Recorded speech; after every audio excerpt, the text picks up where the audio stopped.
Buku ini tentu akan menjadi catatan sejarah yang sangat penting dalam dunia seni rupa Indonesia, mengingat tokoh pematung perempuan Indonesia ini selain mempunyai pencapaian artistik yang tinggi dalam karya-karyanya, Dolorosa juga mempunyai reputasi internasional dan juga sebagai seniman perempuan yang sangat langka di Indonesia. Kesenian itu perlu kita pegang sebagai landasan dalam memajukan kehidupan manusia, dan itulah yang membuat kita tetap menjadi seniman, tetap menjadi pendidik, dan kita akan terus berjuang supaya negara ini lebih maju di masa depan. Melalui kesenian kita akan lakukan Artist Power. Terima kasih.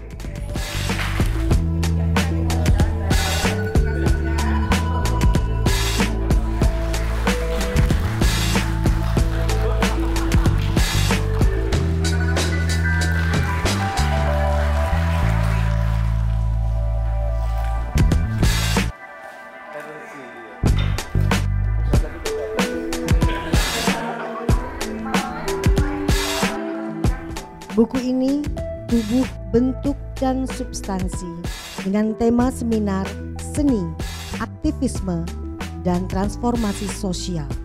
Panelis dan moderator dalam acara ini merupakan kurator, peneliti seni, sejarawan, dan akademisi.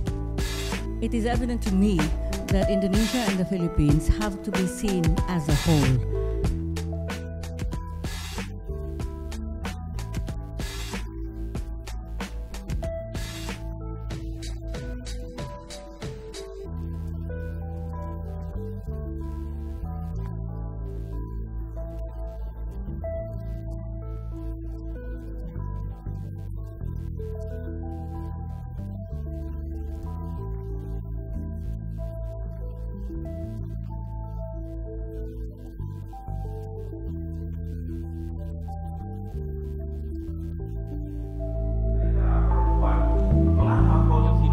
Terjadi pertarungan kuasa yang asimetris. Saya kira ada yang penting dari Habitus Sinaga ini, yaitu Habitus Sinaga ini saya artikan sebagai recalling history of political activism. Nah, kemudian bagi saya justru menarik melihat, memikirkan solidaritas kerangka geopolitik untuk solidaritas melalui mobilitas perempuan-perempuan dunia ketiga ini.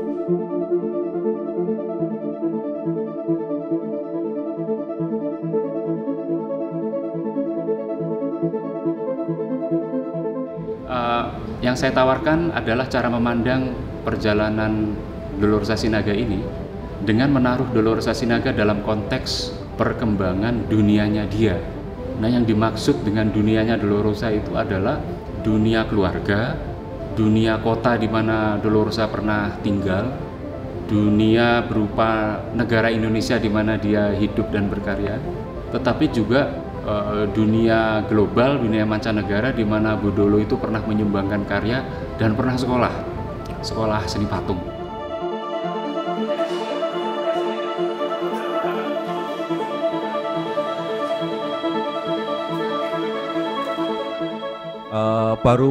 Maksudku aku memiliki pengalaman baru mengenai ternyata patung juga bisa direproduksi.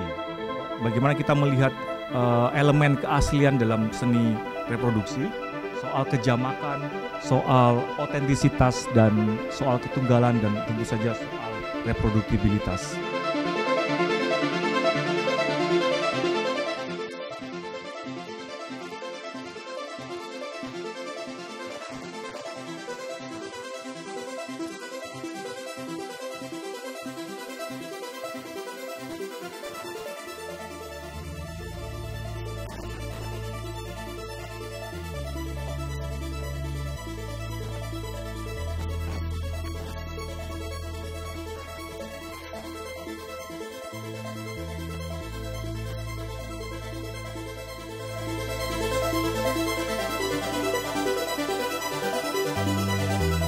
Oh iya ya, kalau ngomongin nilai di luar nilai keaslian itu mungkin kayak sebagaimana ibuku mengoleksi patung Buddha, buat dia itu satu hal yang punya nilai spiritual atau apa gitu, dia nggak peduli itu dibuat oleh siapa gitu.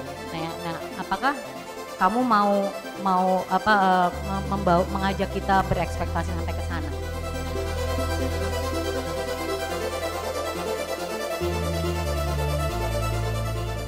Soal arti pentingnya yang mungkin belum banyak dibicarakan orang adalah keputusan dulu untuk membuka ini rahasia dapurnya dengan mencantumkan nomor edisi itu. Dan ternyata banyak orang tidak tahu bahwa patung cetak itu bisa dicetak banyak tuh, ternyata banyak yang dicetak. Mungkin kolektor tahu ya, tapi kalau publik yang lebih luas tidak banyak.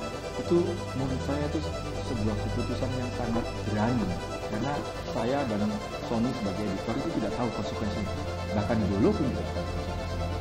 Maka kolektor itu akan marah.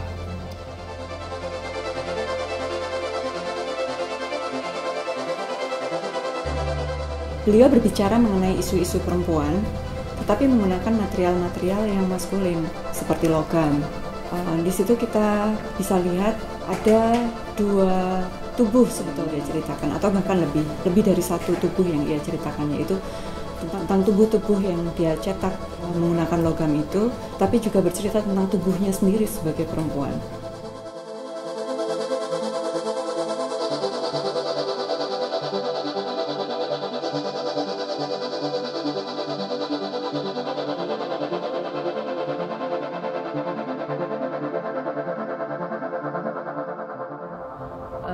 Ada satu pengantar dari Budolo yang sangat menarik, yang satu statementnya adalah bahwa apresiasi dari karya seni bisa melampaui senimannya, dan statement itu sebenarnya memperlihatkan bagaimana perjalanan karir berkeseniannya dia, yang di dalamnya ada proses saling belajar, dan dia itu kalau nggak tahu ya nak tanya, selesai gitu, tidak ada rasa sungkan.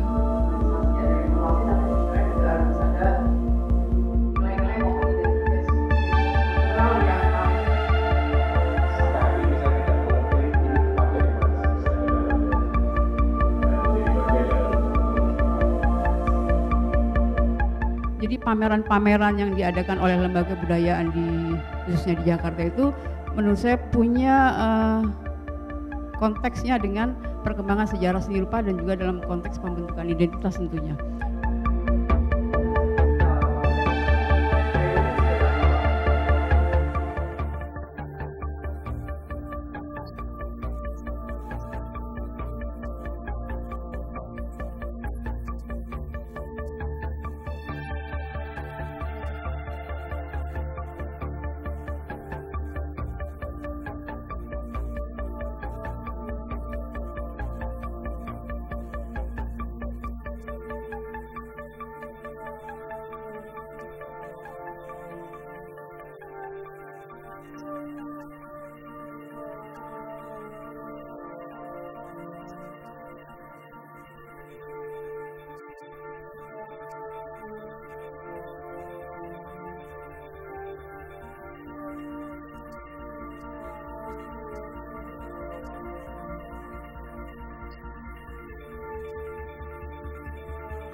Seniman individu itu juga menyimpan banyak, baik secara sadar maupun nggak sadar. Ada yang memang sudah punya tradisi dan punya hobi untuk motret, mungkin sederhana motret dan mendokumentasikan hal-hal yang dilaluinya atau proses berkaryanya dia sendiri.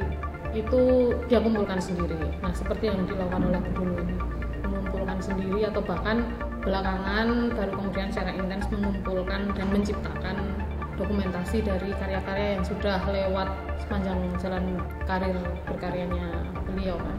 Kehadirannya tentu ya memang dari hal-hal yang kecil-kecil itulah pengarsipan kita berjalan dan dinamikanya memang dari situ, tidak terpusat.